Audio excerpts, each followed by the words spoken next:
Olá, sejam bem-vindos ao programa Saber Direito. Meu nome é João Trindade, eu sou professor de Direito Constitucional e ao longo dessa semana nós iremos estudar a teoria dos direitos fundamentais. Na aula de hoje, especificamente, nós iremos tratar sobre os fundamentos históricos e filosóficos dos direitos fundamentais. Aqui no estúdio, os alunos presenciais Raíla, Alander, Carolina e Ranulfo. Na aula de hoje, nós iremos tratar sobre as bases filosóficas e históricas dos direitos fundamentais. Quer dizer, nós estudaremos quando é que esses direitos surgiram na história da humanidade e no Brasil especificamente, quais as teorias que justificam a existência de direitos fundamentais e depois nós iremos estudar, afinal, o que são e quais são os direitos fundamentais. Bom, primeiramente, a história dos direitos fundamentais, ela está intrinsecamente ligada à história do constitucionalismo. E o que é o constitucionalismo? Constitucionalismo foi o movimento, ou é o movimento histórico, político e filosófico que advoga, que defende a limitação do poder do Estado por um instrumento escrito, geralmente, chamado de Constituição. Essa luta da humanidade por limitar o poder do Estado, por evitar o abuso de poder do Estado, ela não é nova. Ela vem, segundo alguns autores, desde o povo hebreu. Para outros autores, ela vem lá da Magna Carta do rei João Sem Terra, em 1215, na Inglaterra. Mas, de qualquer forma, não é uma luta nova. A história da humanidade, a história dos direitos fundamentais, é a história da luta por limitar o poder estatal, a luta por evitar o arbítrio, evitar o abuso do poder estatal. Existe uma grande divergência entre os autores de direito constitucional e de história do direito sobre qual teria sido a primeira Constituição. Existem alguns autores que apontam a Magna Carta Libertatum de 1215, promulgada lá na Inglaterra pelo rei João Sem Terra, como a primeira Constituição escrita. Outros autores já dizem que não, que a primeira Constituição verdadeira foi a Constituição Americana, de 1787. Por outro lado, existe também quem defenda a tese de que os hebreus, quando eles aceitavam a Torá, a lei de Deus, eles já tinham então uma efetiva Constituição. Essa é a tese de Karl Loewenstein. Karl Loewenstein, um autor alemão, ele escreveu um livro chamado A Teoria da Constituição, e ele defende isso. Para o Karl Loewenstein, a primeira Constituição que surgiu foi a Torá, a lei de Deus que os hebreus já possuíam. Dessa forma, os juízes, que eram os governantes, assim chamados, para o povo hebreu, eles não podiam fazer o que bem entendessem. Eles tinham que respeitar as regras da lei de Deus.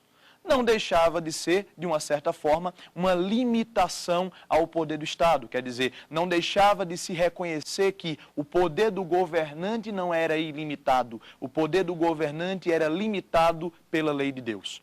Existe também quem defenda que a primeira Constituição foi a Lei das 12 Tábuas, lá de Roma Antiga. O que foi a Lei das 12 Tábuas? Foi uma lei promulgada por pressão da plebe. Como nós sabemos, em Roma havia duas classes sociais distintas, os patrícios e os plebeus. Os patrícios eram aqueles romanos de nascimento, os romanos da nobreza, digamos assim. A palavra patrício vem de pátria, quer dizer, aquele que faz parte da pátria, aquele que tinha o chamado status civitatis romano. Por outro lado, os plebeus eram o povo. Os plebeus formavam a classe menos favorecida. E, constantemente, os plebeus eram oprimidos pela classe dos patrícios, afinal de contas não havia leis escritas que garantissem a relação entre essas duas classes sociais.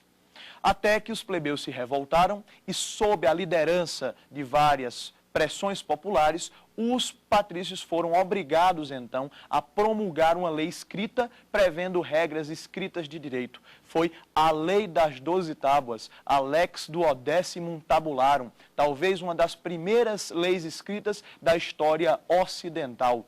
Para muitos autores, como, por exemplo, Alexandre de Moraes, essa teria sido a primeira Constituição escrita.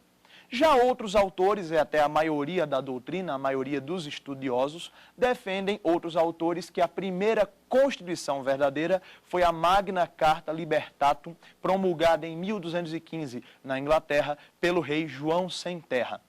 Nós analisaremos a história da formação da Magna Carta dentro em breve, mas desde já nós devemos saber que a Magna Carta foi uma carta de direitos, uma declaração de direitos assinada pelo rei João Sem Terra lá na Inglaterra.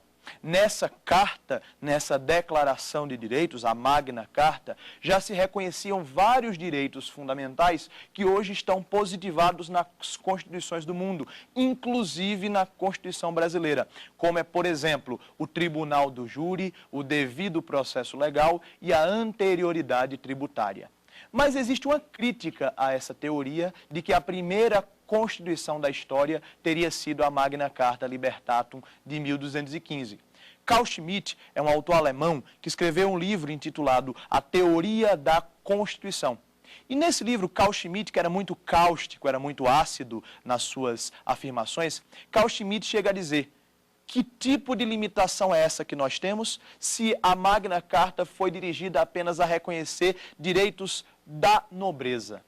Quer dizer, Carl Schmitt, ele trazia a crítica de que a Magna Carta reconheceu apenas direitos dos nobres. O povo continuava sem ter quaisquer direitos. Por isso mesmo, Carl Schmitt defendia a tese de que a primeira Constituição verdadeira, a primeira Constituição que reconheceu direitos do povo, foi o Bill of Rights, promulgado na Inglaterra em 1688, logo após a Revolução Gloriosa do mesmo ano.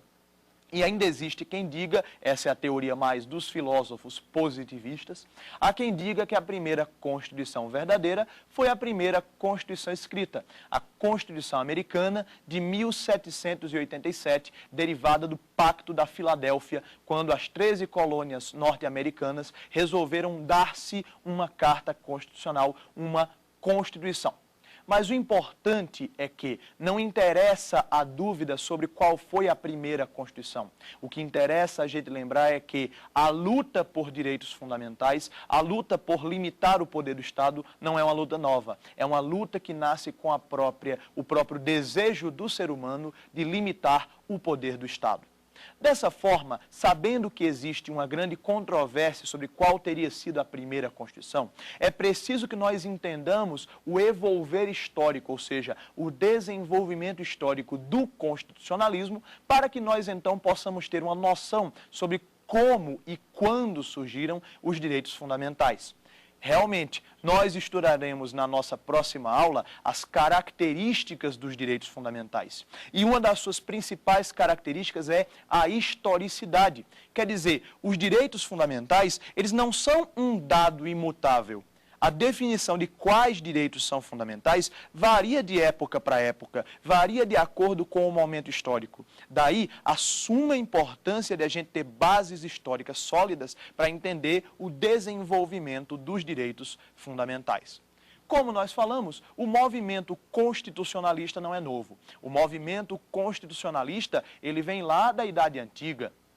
Karl Loewenstein, como nós dissemos, já citava o povo hebreu como um povo que lutava pela limitação do poder do Estado.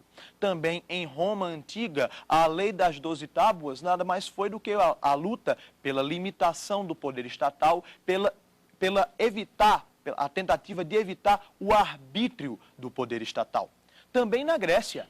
A Grécia, como o berço da cultura ocidental, não ficou atrás. Na Grécia, já havia a diferença entre dois tipos de normas. Embora o direito tenha sido um pouco mais desenvolvido em Roma Antiga, a gente sempre lembra do direito romano e às vezes esquece a importância do direito grego, até mesmo para o ordenamento jurídico brasileiro, mas na Grécia já havia a diferença entre duas classes de normas, os nomoi e os psefisma. Quem fala muito bem dessa distinção é o professor Mauro Capelletti, no seu livro Controle Jurisdicional de Constitucionalidade das Leis no Direito Comparado. E então ele cita a diferença entre os nomoi e os psefisma. Os nomoi eram normas mais básicas da organização, da chamada politeia. A politeia que era a constituição das cidades-estado gregas. Então, os nomoi eram as normas básicas, eram as normas fundamentais. Além dos nomoi, existia também os psefisma. Os psefisma equivaliam mais ou menos aos decretos, equivaliam mais ou menos aos regulamentos. Ou seja, o que os gregos atenienses chamavam de psefisma, nada mais eram do que leis ordinárias, leis de estado gregas. Então, os nomoi eram as normas básicas, eram as normas fundamentais. Além dos nomoi, existia também os psefisma. Os psefisma equivaliam mais ou menos aos decretos, equivaliam mais ou menos aos regulamentos. Ou seja, o que os gregos atenienses chamavam de psefisma, nada mais eram do que leis ordinárias, leis comuns. E a diferença era tamanha que havia, inclusive, uma regra diferente de aprovação dessas leis. Como nós sabemos, na Grécia Antiga, vigorava em determinada época a democracia direta. Ou seja, o povo ia diretamente à ágora, o povo ia diretamente à praça pública para votar as leis, decidir se as aprovava ou não.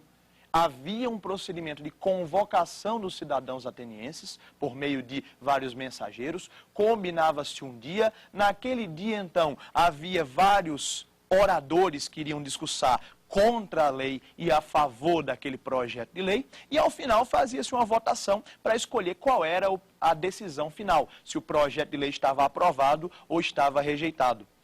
O processo legislativo, se é que a gente pode dizer assim, mas o processo de aprovação dos nomoi e dos psefisma lá na Grécia Antiga já era diferente. Para aprovar uma psefisma era muito mais fácil, mas para aprovar um nomoi, que eram as normas fundamentais, não. Era preciso a aprovação quase que unânime dos cidadãos atenienses que lá se encontrassem. Inclusive, vários autores, como Ilias Arnantoglou, chegam a citar que era muito comum que os nomoi fossem muito poucos em termos quantitativos, porque determinadas normas, se o projeto de nomoi fosse rejeitado, o autor delas poderia ser até decapitado, poderia até perder a sua vida se a maioria dos atenienses não concordasse, então, com essa aprovação. Vocês veem que há uma semelhança muito grande, é um pouco forçar a barra, mas há uma semelhança muito grande entre os nomoi e as emendas constitucionais de hoje e os psefisma e as leis ordinárias. Quer dizer, da mesma forma como hoje é muito mais fácil aprovar uma lei ordinária do que aprovar uma emenda à Constituição, na época dos gregos já havia essa dicotomia, essa separação, essa distinção entre os nomoi e os psefisma. Ora, o que é isso? Isso é a busca por garantir uma estrutura mínima do Estado. Isso é a busca por limitar o poder do Estado, que já na Idade Antiga, ou com o povo hebreu, ou com os gregos, ou mesmo com os romanos, já se fazia vislumbrar. Nós, então, passamos para a Idade Média. A Idade Média, que era citada pelos renascentistas como a Idade das Trevas, teve esse nome porque o poder das forças tradicionais se fez muito mais presente. Então, o poder da igreja cresceu de tamanho, o poder dos senhores feudais também se agigantou. Com isso, vários autores, como Georges Bourdieu, chegam a citar que o Estado praticamente desapareceu. Ou seja, o Estado como um poder central, uma ordem jurídica, quase que praticamente desapareceu. O poder estava nas mãos de quem tinha terra. O poder estava nas mãos realmente dos senhores feudais.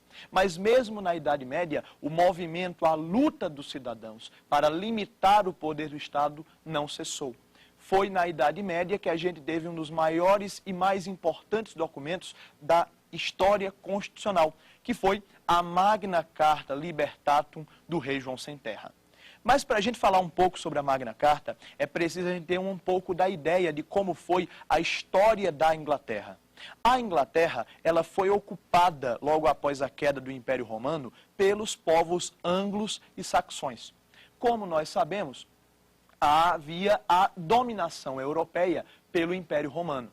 Mas o Império Romano do Ocidente, ele caiu, ele chegou ao seu fim em 473 d.C. Então, com a queda do Império Romano do Ocidente, os vários povos bárbaros que viviam ao norte e ao sul da Europa invadiram todo aquele território que pertencia antigamente ao Império Romano.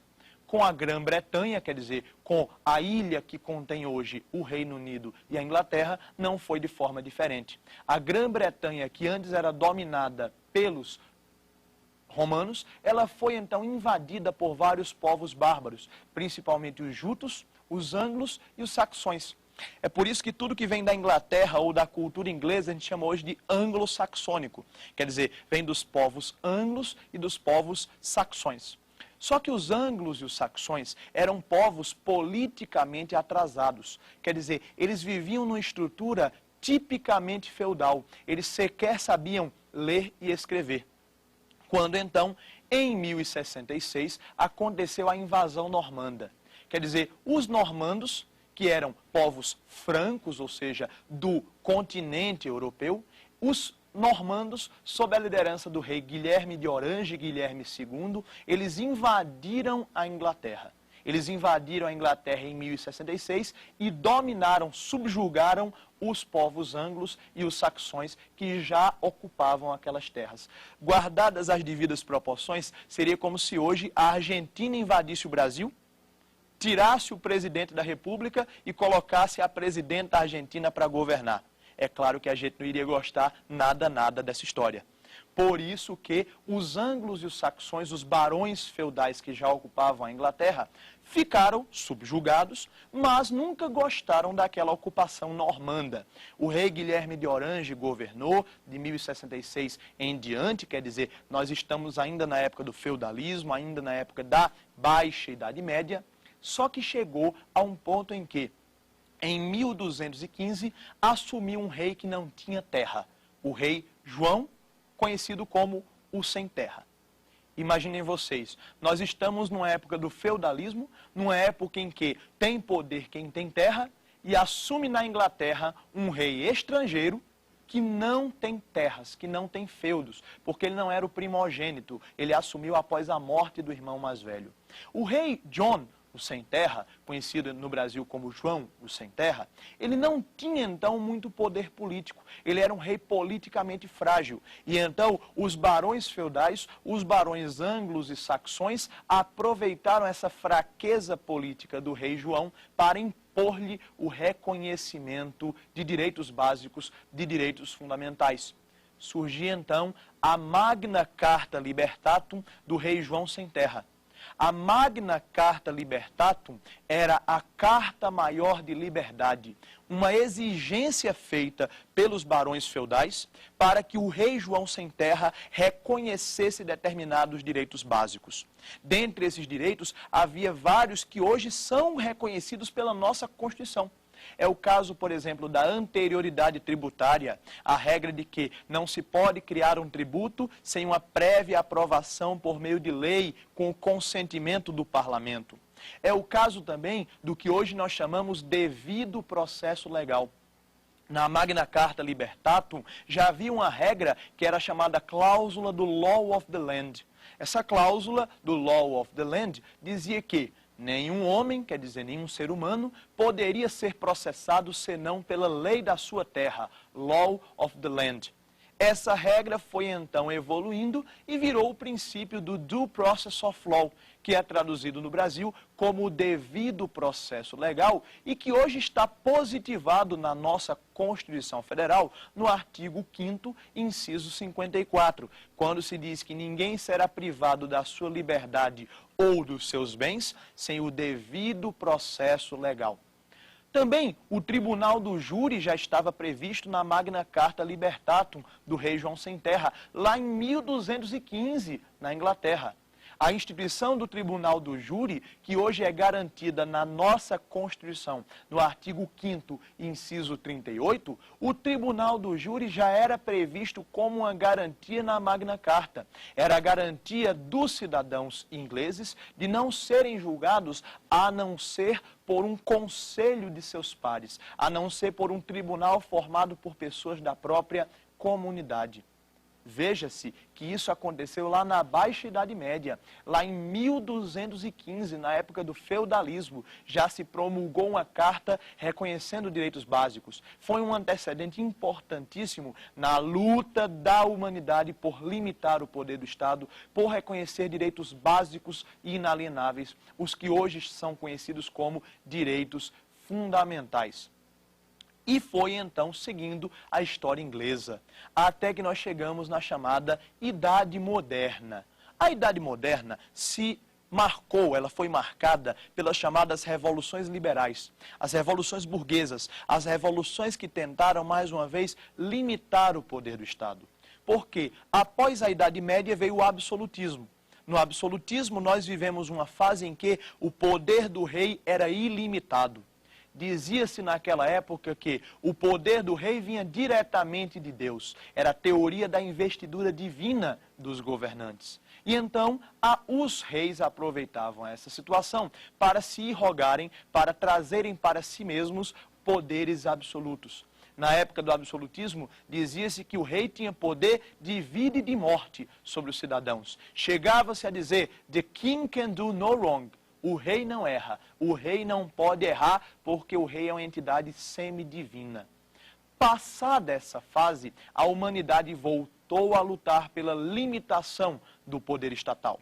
Vieram então as chamadas revoluções liberais burguesas, a Revolução Puritana e Gloriosa na Inglaterra, a Revolução Francesa de 1789 e a Independência Americana de 1776. Vamos analisar com mais detalhes cada uma dessas três revoluções liberais. Em termos cronológicos, a primeira revolução liberal foi a Revolução Puritana, seguida pela Revolução Gloriosa lá na Inglaterra. Culminou com a Revolução de 1688, quando então se reconheceu a supremacia, a superioridade do parlamento. Em 1688, foi reconhecido que o parlamento representava o povo e o parlamento então tinha mais poder do que o rei.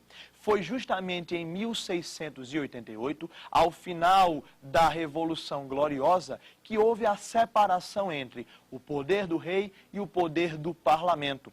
Como se diz na Inglaterra, o rei reina, mas não governa. Ou seja, o rei tem a chefia de Estado, a representação internacional do país, mas quem exerce a chefia de governo, a chefia interna do poder executivo, não é o rei, é o primeiro-ministro. Isso atesta, isso confirma a supremacia do parlamento. Foi mais um capítulo na luta pela limitação do poder do Estado. Inclusive, ao final da Revolução Gloriosa, em 1688, o rei assinou uma declaração de direitos, conhecida como Bill of Rights, que prevê vários direitos que já estavam na Magna Carta, além de outros direitos fundamentais que foram incorporados nessa declaração de direitos. Pouco tempo depois, historicamente falando, em 1776, as 13 colônias americanas, que eram da Inglaterra, se declararam independentes. A Inglaterra, ela até hoje tem uma religião oficial, que é a religião anglicana. Porém, na Inglaterra, houve uma linhagem de reis católicos. E aí, essa linhagem de reis católicos entrou em conflito com a linhagem protestante mais radical, que eram chamados puritanos. Os puritanos, por uma perseguição religiosa, foram obrigados a deixar a terra em que viviam, foram obrigados a deixar a Inglaterra e migrar para as novas terras, migrar para a América. Isso eles, é claro, que fizeram com a dor no coração, com a revolta por terem que deixar suas terras por motivos religiosos. Por isso, os colonos ingleses que se dirigiram às novas terras da América, ainda no navio, ainda em alto mar, eles entraram em acordo para fazer uma declaração mínima de direito. Perseguição religiosa, foram obrigados a deixar a terra em que viviam, foram obrigados a deixar a Inglaterra e migrar para as novas terras, migrar para a América. Isso eles, é claro, que fizeram com a dor no coração, com a revolta por terem que deixar suas terras por motivos religiosos. Por isso, os colonos ingleses que se dirigiram às novas terras da América, ainda no navio, ainda em alto mar, eles entraram em acordo para fazer uma declaração mínima de direitos, o conhecidíssimo Pacto de Mayflower. Ele tem esse nome porque foi escrito ainda no navio Mayflower, que levava então os colonos da Inglaterra para as novas colônias americanas no território que é hoje dos Estados Unidos. Então, como os colonos americanos, eles já saíram da Inglaterra perseguidos por motivos religiosos, até hoje a liberdade de religião, a liberdade de iniciativa, a liberdade de expressão, são até hoje direitos muito assegurados, direitos muito valorizados em território americano, no ordenamento jurídico norte-americano. Isso vem lá do Pacto de Mayflower e isso foi também referendado, confirmado na Declaração de Direitos da Virgínia de 1776. Em 1776, os colonos americanos, revoltados com a taxação, revoltados com a imposição de tributos pela Inglaterra, resolveram se declarar independentes da Inglaterra. Foi justamente nessa época que os Estados Unidos da América surgiram. E foi também nessa época que os colonos ingleses na América, ao se declararem independentes, resolveram assinar um pacto declarando determinados direitos fundamentais. Foi a Declaração de Direitos da Virgínia de 1776. Após isso, houve em 1787 a Constituição Americana, que por muitos é considerada a primeira Constituição escrita da história mundial. Uma curiosidade é que a Constituição Americana ela não previa direitos fundamentais. A Constituição Americana, fiel ao ideal liberal de tratar de um Estado mínimo, tratar apenas das regras básicas, ela não previa direitos fundamentais, como o direito à vida, à propriedade e à liberdade de expressão. Esses direitos fundamentais foram incluídos por várias emendas, as 10 primeiras emendas. Até por isso a gente ouve muito falar, quando a gente vai estudar o ordenamento jurídico americano, a 5ª emenda, a 1ª emenda. Por quê? Porque os direitos fundamentais estão previstos não no texto original da Constituição de 1787, mas sim nas várias emendas. Mas isso demonstra a preocupação já naquela época em se limitar o poder do Estado, em se assegurar determinados direitos básicos aos cidadãos. Isso aconteceu também na França. A França, um pouco depois, em 1789, a Revolução Francesa ela veio de uma forma bastante abrupta, ela veio de uma forma bastante violenta. Como nós sabemos, na França, na época do absolutismo, havia uma sociedade estamental. O que é uma sociedade estamental? É aquela em que as classes sociais são rigorosamente divididas, distintas e separadas. Havia o primeiro estado, que era o clero, a igreja. Havia o segundo estado, que era a nobreza. E havia o terceiro estado. O terceiro estado era formado pela burguesia, que tinha dinheiro, mas não tinha poder político, e pelos sans-culottes, o povo. Os sans-culottes eram assim chamados porque não tinham calças, eram os sem calças, pessoas que não tinham dinheiro sequer para se vestir.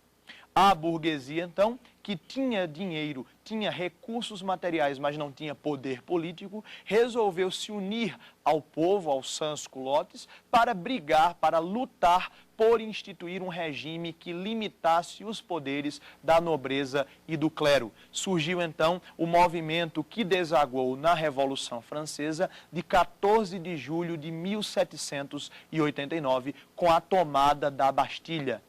Embora seja verdade que depois o movimento da Revolução Francesa desagou na ditadura, desagou no período do terror, mas a ideia inicial da Revolução Francesa era de garantir direitos básicos aos cidadãos. Por isso, logo após a tomada da Bastilha, em 1789, já se promulgou a Declaração de Direitos do Homem e do Cidadão. Sob a influência dos iluministas, como Rousseau, Montesquieu e Diderot, entre outros, os franceses escreveram uma declaração de direitos que até hoje faz parte da Constituição francesa. A Constituição Francesa, ela declara que a Declaração de Direitos do Homem e do Cidadão de 1789 integra o texto da própria Constituição. Essas revoluções liberais, essas revoluções burguesas dos séculos 17 e 18 serviram como a afirmação histórica dos direitos básicos dos cidadãos. Inclusive, Norberto Bobbio, professor da Universidade de Turim, já falecido, ele no seu livro A Era dos Direitos, chegava a dizer que o surgimento do Estado de Direito deve muito às revoluções liberais burguesas. Ou seja, a Revolução Gloriosa, a Revolução Americana e a Revolução Francesa transformaram o cidadão em sujeito de direitos. Ou seja, passou-se de uma situação em que o poder do Estado era ilimitado para uma situação em que o poder do cidadão é mais importante do que as prerrogativas estatais. E, por fim, na idade contemporânea, nós continuamos lutando pela limitação do poder do Estado. Principalmente após a independência americana e após a Revolução Francesa, houve a universalização das constituições escritas. Todos os países do mundo, praticamente, passaram a adotar constituições escritas. E hoje chega-se a falar que a luta atualmente não é pela existência de uma Constituição. Quase todos os estados do mundo já possuem constituições. A luta hoje é por fazer com que a Constituição seja um documento real. É fazer, como diz Conrad Hess, com que a vontade de poder não chegue a superar a vontade de Constituição. Ou seja, fazer com que o poder do Estado ceda à liberdade garantida na própria Constituição.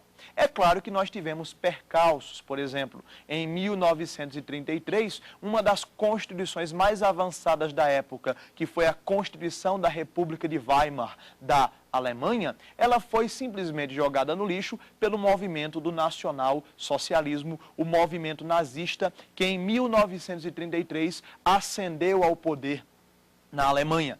Mas principalmente após a Segunda Guerra Mundial, houve uma universalização dos direitos fundamentais, inclusive em várias outras gerações, os direitos sociais, os direitos difusos e coletivos, como nós estudaremos na nossa aula sobre as gerações dos direitos fundamentais.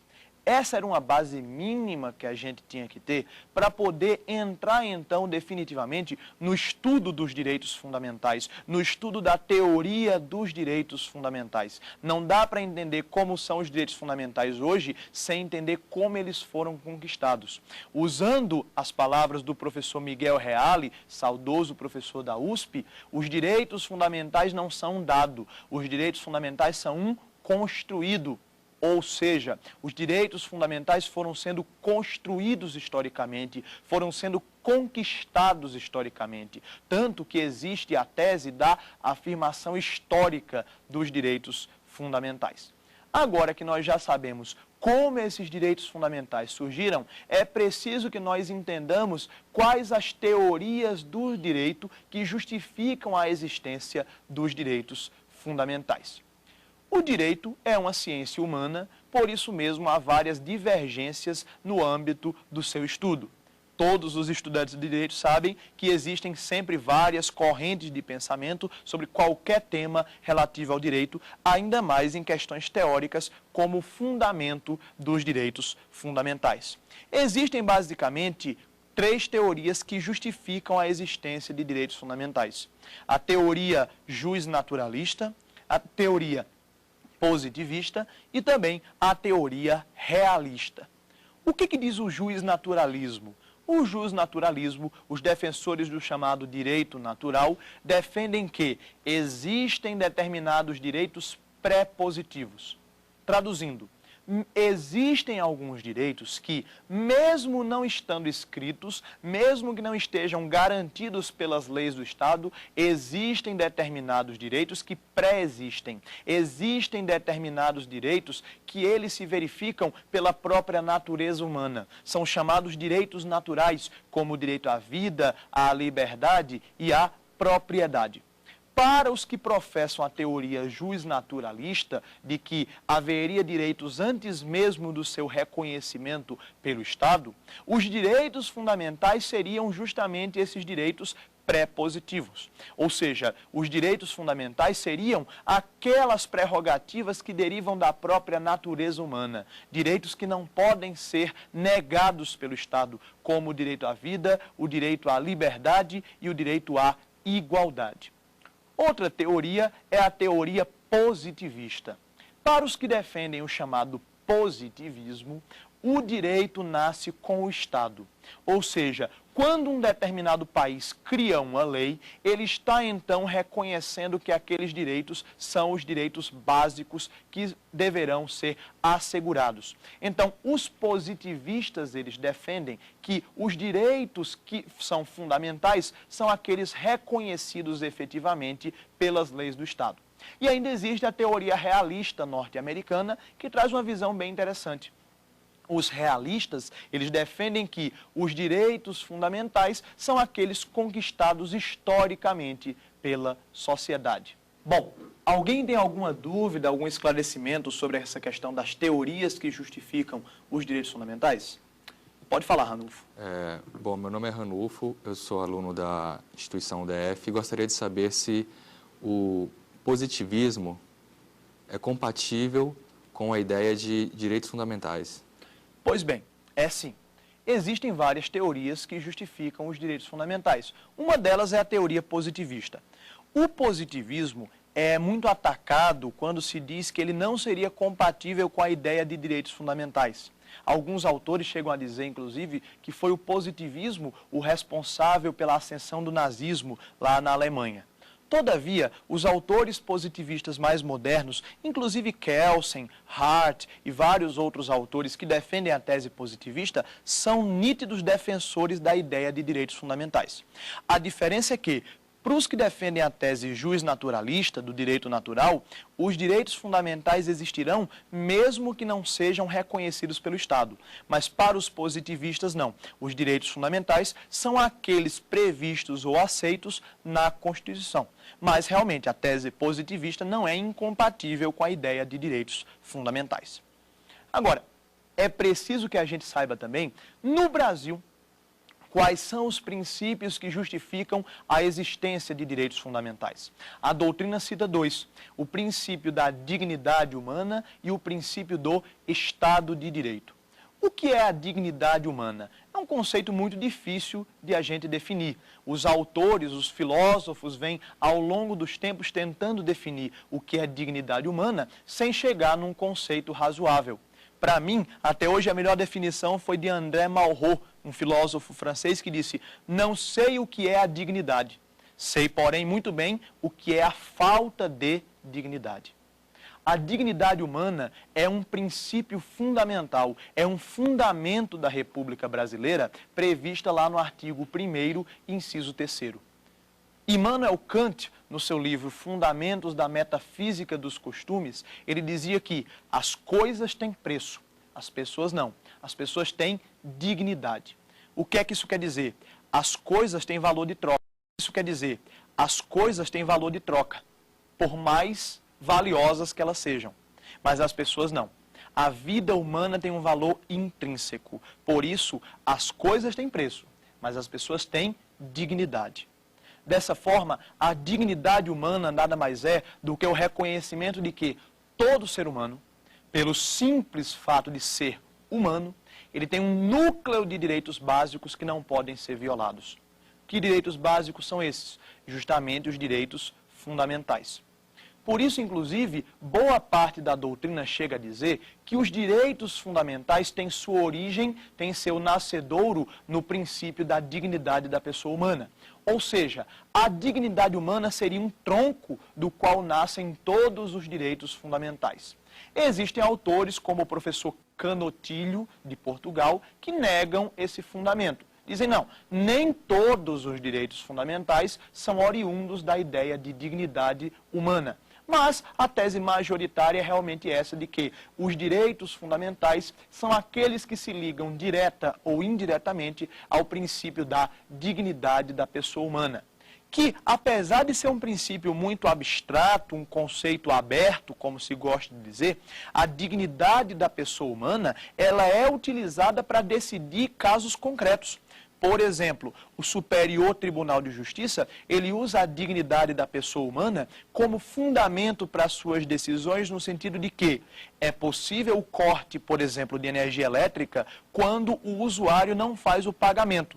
Mas esse corte não pode desrespeitar o princípio da dignidade humana, ou seja, é claro que eu vou usar do bom senso, da razoabilidade. A concessionária de energia elétrica não pode cortar o fornecimento de um hospital, por exemplo, senão vai matar todas as pessoas que lá estão. Então, a dignidade humana é o fundamento para todos os direitos fundamentais, assim como também o princípio do Estado de Direito. O que é Estado de Direito? O conceito Estado de Direito significa o Estado de poderes limitados. Ou seja, Estado de Direito é o contrário, é o antônimo do Estado absolutista. No Estado absolutista, o rei podia tudo. No Estado de Direito, não. No Estado de Direito existem direitos básicos que devem ser respeitados. Por isso que Norberto Bobbio também falava que no Estado absoluto havia o súdito. No Estado moderno, no Estado de Direito, a gente fala na existência de cidadãos. Qual é essa diferença entre o súdito e o cidadão que Norberto Bobbio muito bem aponta? Súdito, que é na época do absolutismo, é aquele que se submete a um poder absoluto.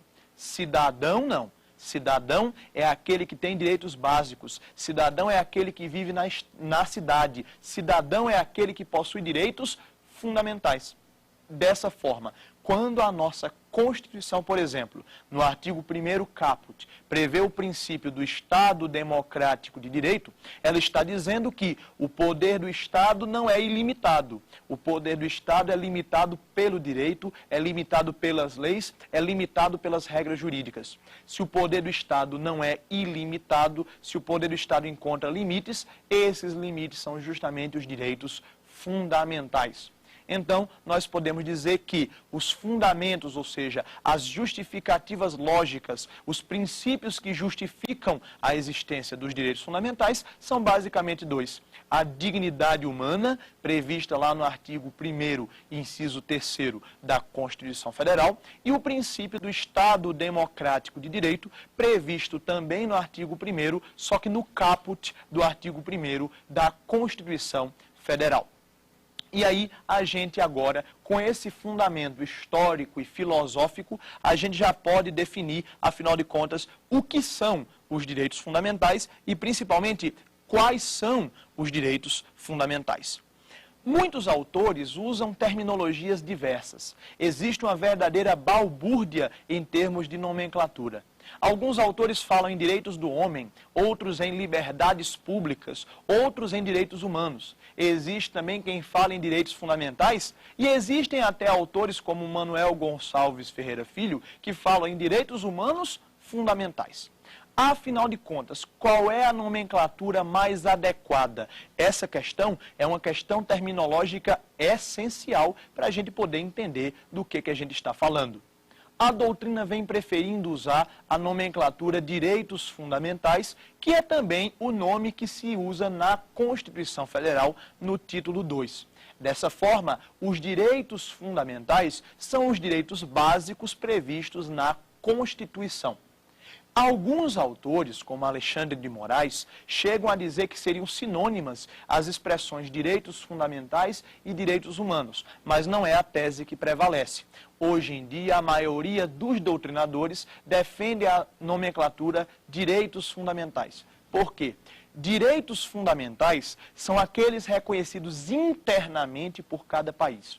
No nosso caso, direitos fundamentais são aqueles que são garantidos pela nossa Constituição internamente no Brasil. Já os direitos humanos são aqueles protegidos em âmbito internacional. Direitos humanos são os direitos da humanidade, aqueles definidos em tratados internacionais. A nossa Constituição parece aceitar essa diferenciação. Quando ela fala dos direitos que são garantidos aqui no Brasil, ela fala dos direitos e garantias fundamentais. Já quando fala de tratados internacionais e das relações entre vários países, ela usa o nome direitos humanos. Então, ao longo do nosso curso, nós iremos utilizar a expressão direitos fundamentais. Mas, afinal de contas, quais são os direitos fundamentais e o que são os direitos fundamentais? Nós podemos definir como sendo direitos fundamentais aqueles direitos básicos que são reconhecidos pela nossa Constituição no atual momento histórico. Perceba que, primeiro, direitos fundamentais são os direitos básicos. Nem todos os direitos são direitos fundamentais. Direitos fundamentais, por exemplo, são o direito à vida, direito à liberdade, direito à propriedade, igualdade, meio ambiente, garantias trabalhistas, direito à saúde, à educação, à cultura, dentre outros. Então, os direitos fundamentais são direitos básicos, mas são direitos básicos previstos internamente por cada país. No nosso caso, são os direitos básicos assim definidos na Constituição Federal, ou que sejam dela decorrentes. Por outro lado, é preciso então fazer essa distinção entre os direitos fundamentais e as suas várias espécies. Quando nós utilizamos a expressão direitos fundamentais, nós estamos falando de forma genérica sobre todos os direitos básicos reconhecidos na Constituição Federal. Esses direitos básicos, eles estão espalhados na Constituição, principalmente no título 2º. Então, quando nós falamos de direitos fundamentais, nós estamos tratando dos direitos e garantias individuais, dos direitos sociais, econômicos e culturais, dos direitos difusos e coletivos e também dos direitos políticos de nacionalidade e dos partidos políticos. É por isso que a gente definiu os direitos fundamentais como sendo os direitos reconhecidos como básicos pela nossa Constituição no atual momento histórico. Alguém tem alguma dúvida sobre essa questão da diferença entre direitos humanos, direitos fundamentais e os vários nomes que a doutrina usa? A Carolina tem uma dúvida. Meu nome é Carolina Minervini, sou estudante da UDF. Gostaria de fazer uma pergunta se existe diferença de conteúdo entre direitos fundamentais e direitos humanos. Veja só, o conteúdo deles é muito parecido. Como eu falei, existe uma diferença de fonte normativa. Quer dizer, os direitos fundamentais são prioritariamente aqueles previstos na fonte normativa que é a Constituição. Já os direitos humanos, eles são previstos na fonte normativa dos tratados internacionais, principalmente. Mas é claro que o conteúdo deles se entrelaça. Quer dizer, nós poderíamos simbolizar os direitos humanos e os direitos fundamentais como sendo dois círculos secantes, ou seja, dois círculos que se cruzam. Existem vários direitos que são reconhecidos como direitos básicos, tanto no ordenamento interno quanto no ordenamento internacional. Ou seja, o direito à vida, por exemplo, é um direito fundamental porque está na nossa Constituição, mas é também um direito humano básico porque está lá na Declaração Universal dos Direitos do Homem e do Cidadão na ONU de 1948. Também é verdade que existem determinados direitos que estão só no âmbito internacional, são só direitos humanos, e existem outros que estão previstos só no ordenamento interno, são direitos fundamentais apenas. Por exemplo, o direito à ação penal privada subsidiária da pública está na nossa Constituição, mas não é resguardado especificamente por nenhum tratado internacional. Por outro lado, existem determinados direitos que estão previstos em tratados internacionais, mas não estão explicitamente na nossa Constituição, como é o caso do direito ao duplo grau de jurisdição. Dessa forma, as fontes normativas são diferentes, mas é claro que os conteúdos se entrelaçam. Por isso, existem vários direitos que são, ao mesmo tempo, direitos fundamentais e direitos humanos. Por isso, a gente tem que ter muito cuidado com essa questão da nomenclatura. Quer dizer, para evitar confusões, o ideal é que a gente faça essa distinção. E aí, a partir das nossas próximas aulas, nós então iremos estudar especificamente a teoria dos direitos fundamentais. Agora que nós já sabemos o que são direitos fundamentais, como eles surgiram e quais as teorias e princípios que os justificam, a gente vai poder ver ao longo das próximas aulas as gerações de direitos fundamentais, a titularidade e as fontes dos direitos fundamentais, as suas características e estudar um tema muito importante hoje, que é a questão dos limites dos direitos fundamentais. Na aula de hoje, a gente falou sobre os fundamentos históricos e filosóficos dos direitos fundamentais. A gente viu a origem dos direitos fundamentais e viu que eles estão intrinsecamente ligados com o constitucionalismo. O constitucionalismo é o movimento que visa a limitar o poder estatal. Nós estudamos o constitucionalismo na antiguidade, principalmente o constitucionalismo na Grécia, em Roma e no berço do povo hebreu. A gente falou do constitucionalismo na Idade Média, o constitucionalismo medieval, que surgiu lá com a Magna Carta Libertatum do rei João Sem Terra em 1215. A gente também analisou a história da Inglaterra e como na Inglaterra os vários direitos fundamentais foram sendo conquistados historicamente até o Bill of Rights de 1688. A gente também abordou a questão das várias revoluções liberais que trataram sobre os direitos fundamentais, que serviram para afirmar os direitos fundamentais na história da humanidade. A Revolução Puritana e Gloriosa da Inglaterra em 1688, a Revolução Americana, Independência Americana de 1776, a gente também falou sobre a Revolução Francesa de 1789. E depois nós caminhamos para estudar o constitucionalismo contemporâneo. Nós vimos que, ao longo da história da humanidade, o movimento pela limitação dos direitos do Estado corresponde ao reconhecimento de direitos fundamentais dos cidadãos. E nós vimos que, hoje em dia, o grande desafio do direito constitucional é fazer com que os direitos fundamentais, além de estarem previstos na Constituição, sejam efetivamente respeitados. Nós também abordamos na aula de hoje a questão dos fundamentos filosóficos dos direitos fundamentais. Nós vimos que existem basicamente 3 teorias que justificam os direitos fundamentais. A teoria jusnaturalista, que diz que os direitos fundamentais pré-existem ao próprio Estado. A teoria positivista, que diz que os direitos fundamentais são aqueles reconhecidos pelo Estado na Constituição. E a teoria realista, que diz que os direitos fundamentais são aqueles conquistados pela humanidade ao longo do tempo.